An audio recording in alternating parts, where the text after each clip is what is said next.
Hey everyone, it's the Koopa Man. Ever find yourself wondering what life would be like if you hadn't been born? That's right, we're going there. To celebrate the Yuletide season, we're going to discuss one of the greatest Christmas movies ever made. Released in 1946, directed by the legendary Frank Capra, and starring James Stewart and Donna Reed, this is It's a Wonderful Life. Filmed at the end of World War II and produced by the independent studio Liberty Films, this film was based on a short story called The Most Wonderful Gift, which itself was largely based on Charles Dickens' A Christmas Carol. That's right, the second most Xerox Christmas plot of all time is a Xerox of the first most. Unfortunately for Liberty Films, this film did not do well on its initial release, partly due to Liberty Films and the ones who worked on the production being Republican and the Union Kremlin-backed Hollywood machine working against it at every turn. When Paramount inevitably would buy out Liberty RKO, they'd largely just sit on this movie, not really caring about it, and rumor has it that one Soviet-backed Union member at one point almost destroyed the work entirely. Eventually, like most old movies that can't be franchised or merchandised, it went into the public domain, where the television stations would broadcast it as a cheap movie to show around Christmas. Reception around the television showings, though, were phenomenal, and it became an instant classic once the Hollywood machine had very little say on its release. And since then, it's been licensed and broadcast on television stations every year around Christmas, as well as in select theaters.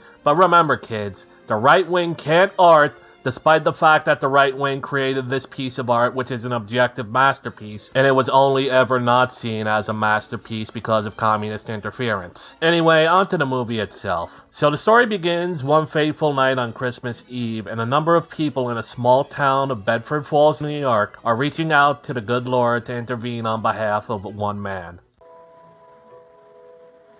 I owe everything to George Bailey. Help him, dear Father. Joseph, Jesus, and Mary, help my friend, Mr. Bailey. Help my son George tonight.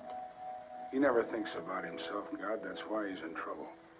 George is a good guy. Give him a break, God. I love him, dear Lord. Watch over him tonight. Please, God, something's the matter with Daddy. Please bring Daddy back. These prayers are heard by the angels, who decide a little divine intervention is required and ask a fledgling among them, Clarence, to prepare for his mission. This man is George Bailey, and Clarence is shown his life from the very beginning. Now, before we have time to question whether angels are deceased human souls or their own thing entirely like the Bible actually says, we see George in his youth. George Bailey and his childhood friends are out sledding on shovels, which I'm sure was normal for the time, when his brother, Harry Bailey, couldn't slow himself down and flew right into the river. George jumps in immediately to save his baby brother's life, but he gets a bad cold and an infection that permanently damaged one of his ears, rendering him permanently deaf on his left side. This doesn't stop him, as he learns to adjust and lives a normal life regardless, even taking a summer job the following year at the local druggist, Mr. Gower's pharmacy. From what we can tell from the movie, George's job is simple: do home deliveries and serve at the ice cream counter. You may ask why a pharmacy serves ice cream. Well, back in the day, drug shops also served ice cream and general goods, sort of like CVS today. Dedicated ice cream shops didn't really start taking off as a concept till the 50s and 60s with malt shops. Anyway, let's have a look at a regular day in the life of George Bailey.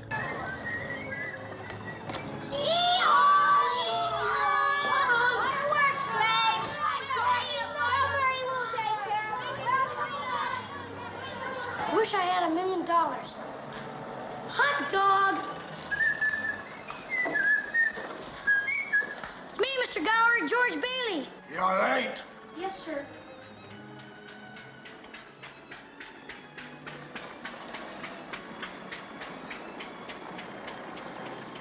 Hello, George.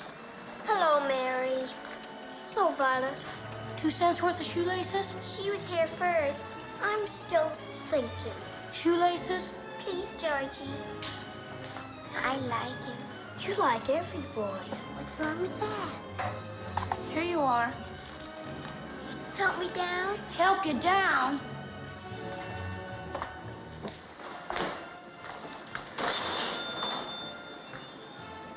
Made up your mind yet? I'll take chocolate. With coconuts? I don't like coconuts. You don't like coconuts? Say, brainless, Don't you know where coconuts come from? Look at here. From Tahiti, the Fiji Islands, the Coral Sea. A new magazine. I never saw it before. Of course you never. Only us explorers can get it. I've been nominated for membership in the National Geographic Society. Is this the year you can't hear on? George Bailey, I'll love you till the day I die. I'm going out exploring someday. You watch. And I'm going to have a couple of harems. And maybe 3 or 4 wives. Wait and see.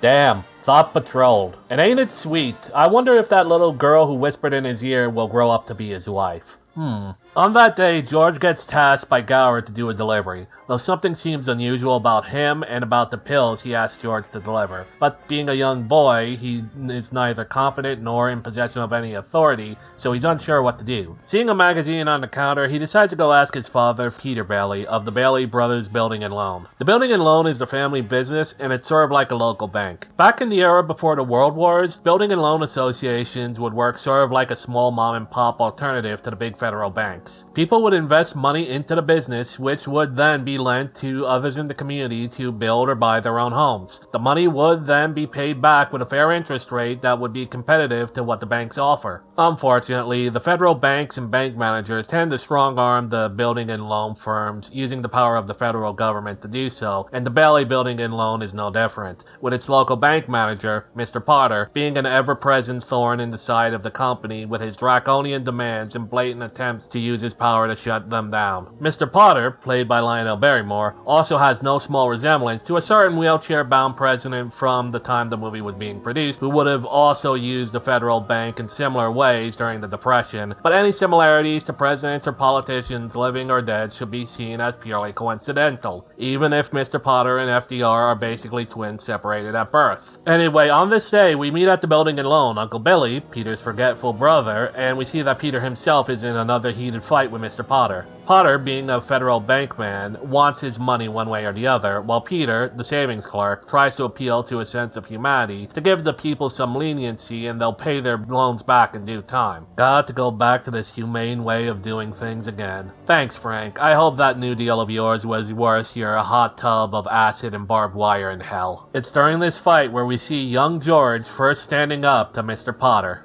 He's not a failure. You can't say that about my father. You're not. You're the biggest man in town. Run along. Bigger than him. Run along. Bigger than everybody. Give you an idea of the Baileys. Don't let him say that about you, Pop. All right, son. All right. Thanks. I'll talk to you tonight. Get used to that. This movie is full of scenes where George tells Potter where he can shove it. George heads back to the drugstore without making the delivery, and Gower is furious and slaps him. This was somewhat accepted at the time. It takes a village to raise a child, and boys need discipline and all. But with the confidence of telling off Potter, George blurts out why. The pills that he was gonna deliver were poison. Gower put the wrong stuff in them by mistake. It wasn't his fault, nor was his drinking. He'd gotten the news that his own son had passed away and was depressed. George promises to keep it a secret from everyone. Realizing that the boy is right, Gower apologizes and embraces young George, on the verge of tears himself, out of regret for hurting an innocent boy and being proud of him for being so brave. We cut to George, now a fully grown man, ready to live his dream of seeing the world. He's out shopping for luggage for his trip, now that Harry is graduating and taking his place at the Building and Loan. And fortunately for him, Mr. Gower never forgot him and has a special suitcase already bought and paid for just for him. He goes to thank his old boss and then meets up with his friends, Bert the cop and Ernie the cabbie.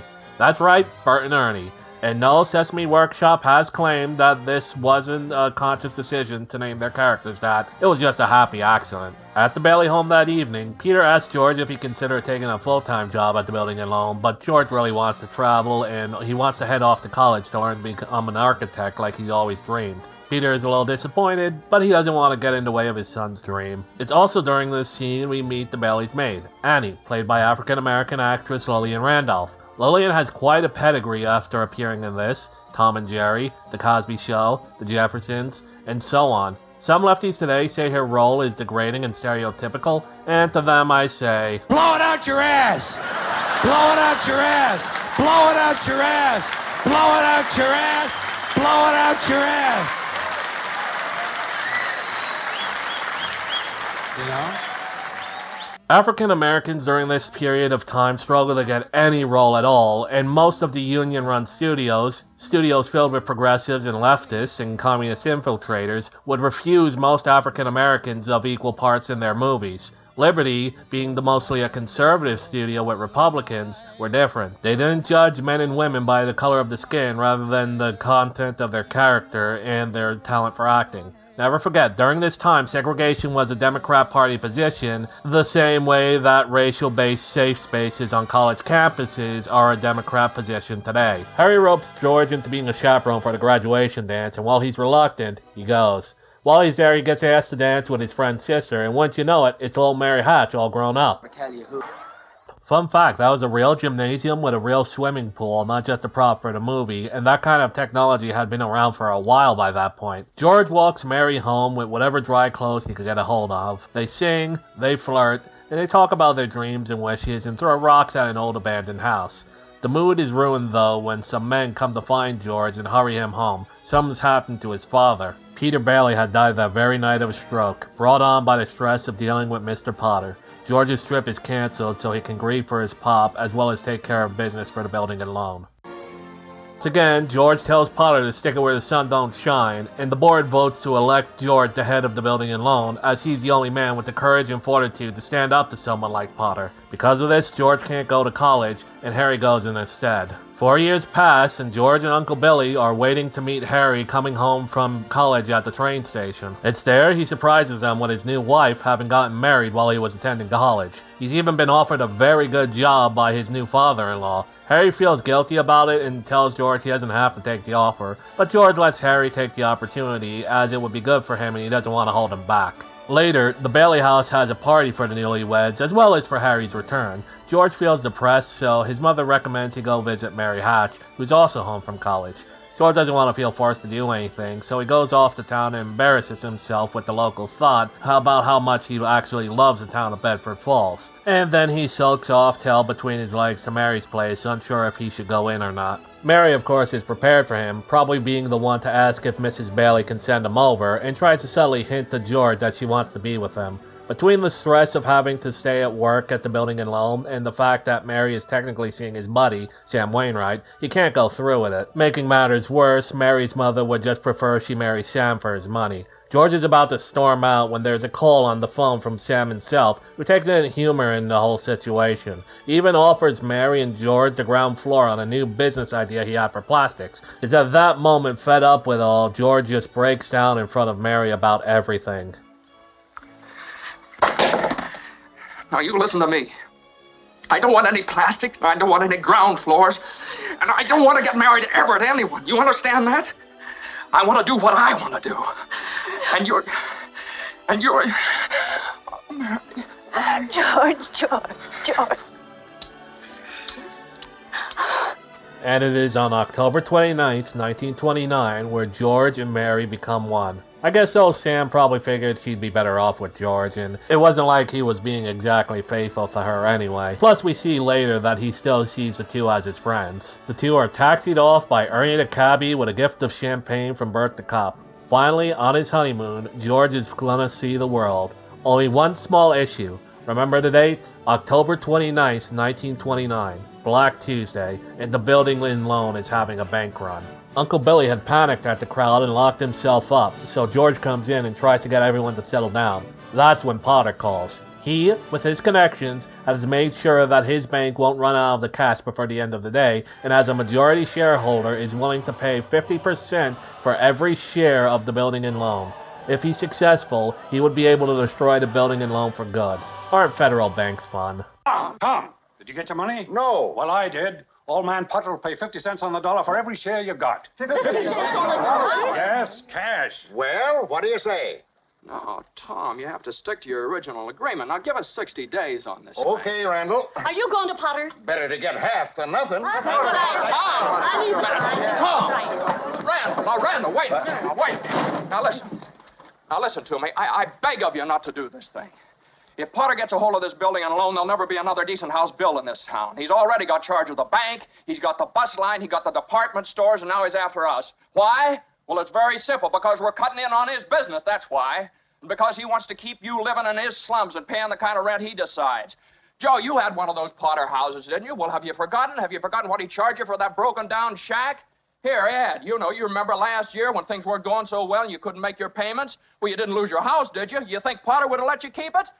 Can't you understand what's happening here? Don't you see what's happening? Potter isn't selling, Potter's buying. And why? Because we're panicky and he's not. That's why. He's picking up some bargain. Now, we can get through this thing all right. We've got to stick together, though. We've got to have faith in each other. But my husband hasn't worked in over a year, and I need money. How am I going to live until the bank opens? I got doctor bills to pay. I need cash. I can't keep my kids on faith. I've got to have... How much do you need? Hey! I got $2,000. Here's $2,000. This will tide us over until the bank reopens. All right, Tom, how much do you need? $242. No, Tom, just enough to tide you over until the bank reopens. I'll take $242. There you are. That'll close my account. Your account's still here. That's a loan. Okay. All right, Ed. Well, I got $300 here, George. All right, now, Ed, what'll it take until the bank opens? What do you need? Well, I suppose $20. $20. Now you're talking. Thanks, Ed. That's fine. All right, now, Miss Thompson, how much do you want? But it's your own money, Now, George. don't mind about that. How much do you want now? I can get along with 20, all right. $20, fine. And I'll sign the There you are. paper. You don't have to sign anything. I know you. You pay when you can. That's okay. All right, Miss Davis. Could I have $17.50? Bless your heart. Of course you can have it. You got 50 cents? With the money meant for his and Mary's honeymoon, George is able to keep the building and loan open. Though he's once again sacrificed his chance of seeing the world, he's able to keep the business running for the good of Bedford Falls. Later, after closing, Mary calls and surprises George with their new home, the old abandoned house they threw stones at for luck after the school dance. She had bought it before their wedding so they'd have someplace to come home to, and Ernie and Bert, in an attempt to give their friends a happy honeymoon, serenade them as they have their first dinner together in their new home. Time passes on, and we see from Italian-American immigrant and Bedford Falls citizen Martini, who, if the left tries to say is a stereotype, please refer to my rant from earlier. Blow it out your ass! Blow it out your ass! Blow it out your ass! Blow it out your ass! Blow it out your ass! You know?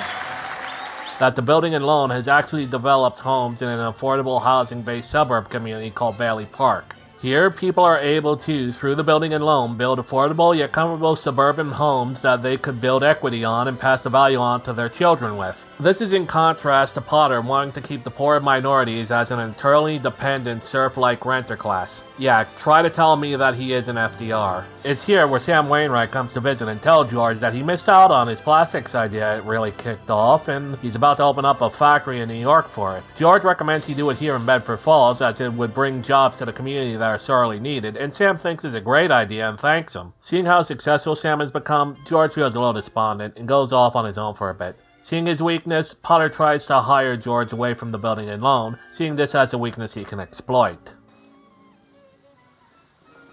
Well, what's your point, Mr. Potter? My point is I want to hire you. Hire me? Yeah, I want you to manage my affairs, run my properties. George, I'll start you out at $20,000 a year. $20,000 a year? You wouldn't mind living in the nicest house in town? Buying your wife a lot of fine clothes? A couple of business trips to New York a year? Maybe once in a while Europe? You wouldn't mind that, would you, George? Would I? You're not talking to somebody else around here, are you? You know, this is me. You remember me? George Bailey. George Bailey. Huh? George Bailey, whose ship has just come in. Provided he has enough brains to climb aboard.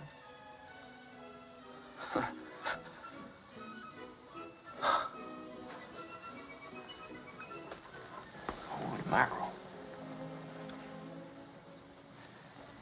Well, how about the building and loan? Oh, confound it, man. Are you afraid of success?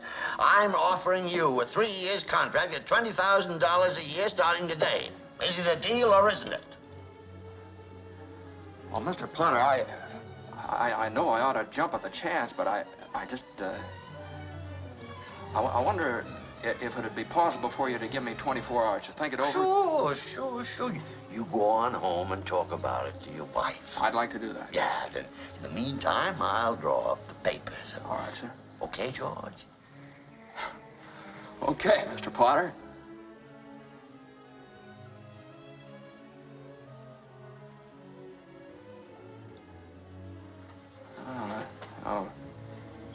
No, wait a minute here. Wait a minute.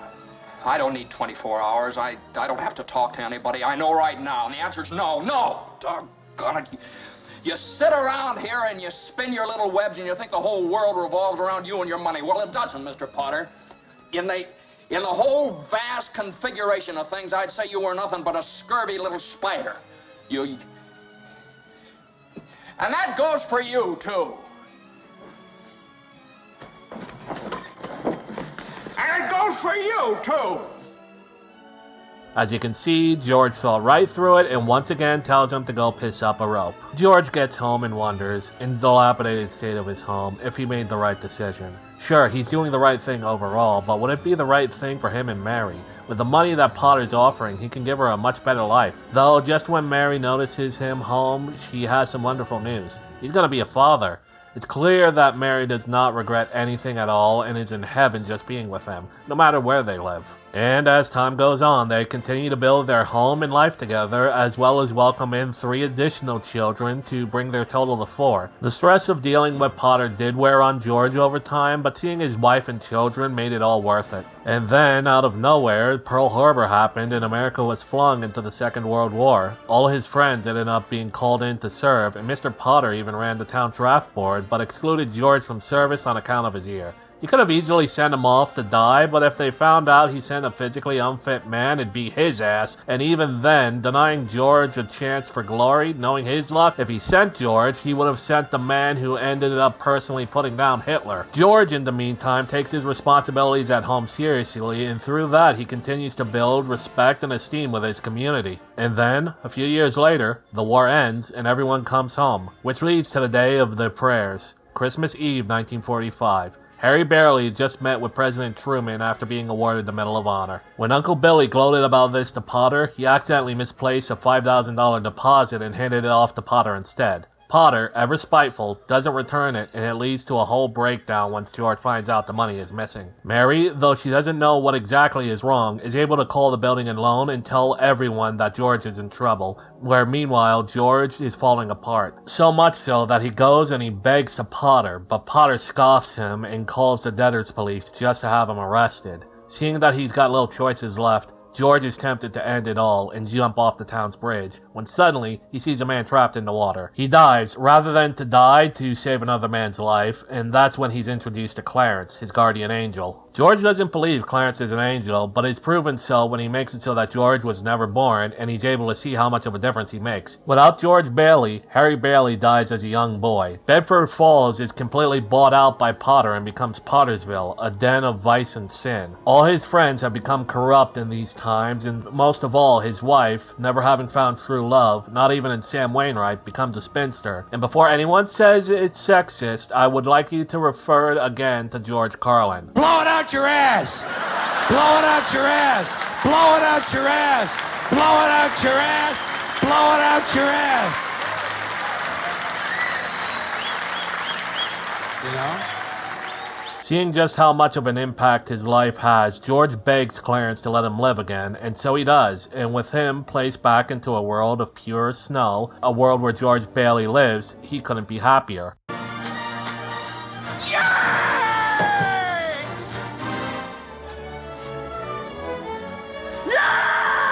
Hello, Bedford Falls! Merry Christmas! Merry Christmas, George!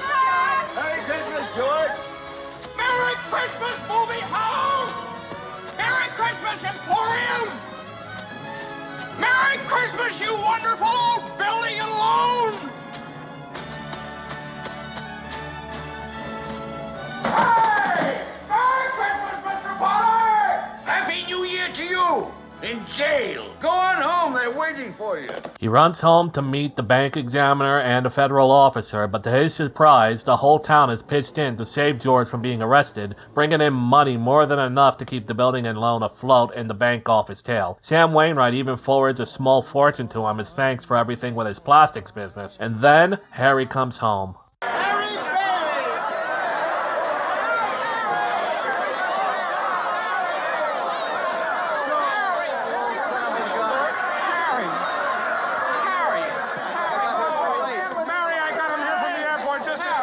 The fool flew all the way up here in a blizzard. Harry, how about your Banford in New York? Oh, I left right in the middle of it. As soon as I got Mary's telegram. Good idea, Ernie. A toast. To my big brother, George, the richest man in town.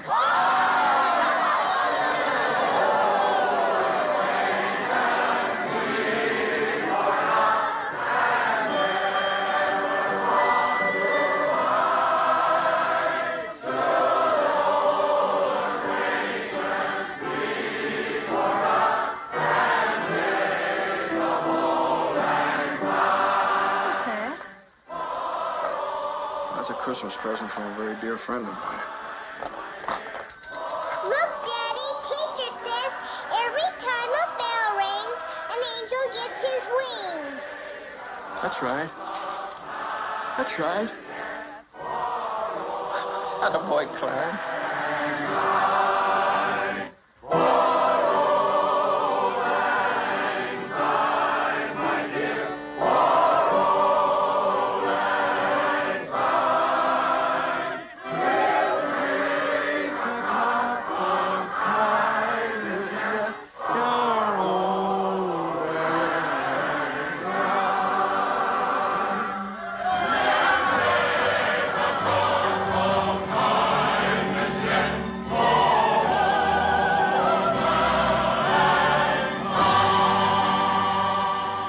And that's It's a Wonderful Life. Yeah, the what if I was never born thing is really only the second half of the third act, but this movie is much more than a plot trope. It's a testament to how much good one man can truly do in his life, as well as how much people truly matter. It's also a pretty effective rebuttal to FDR's New Deal politics. It's no wonder this movie eventually became the classic it is today, and it's one that will go on until the end of time, long after the New Deal just becomes another footnote in the history books. Anyway, this has run on pretty long, and it is the final video for the year. I would like to wish each and every one of you a Merry Christmas and a Happy New Year. I'll be returning after the Christmas tide is concluded with a whole slew of new scripts and videos for everyone. May God bless and keep you all in this most holy time of the year, and I'll see you in 2024. Game on.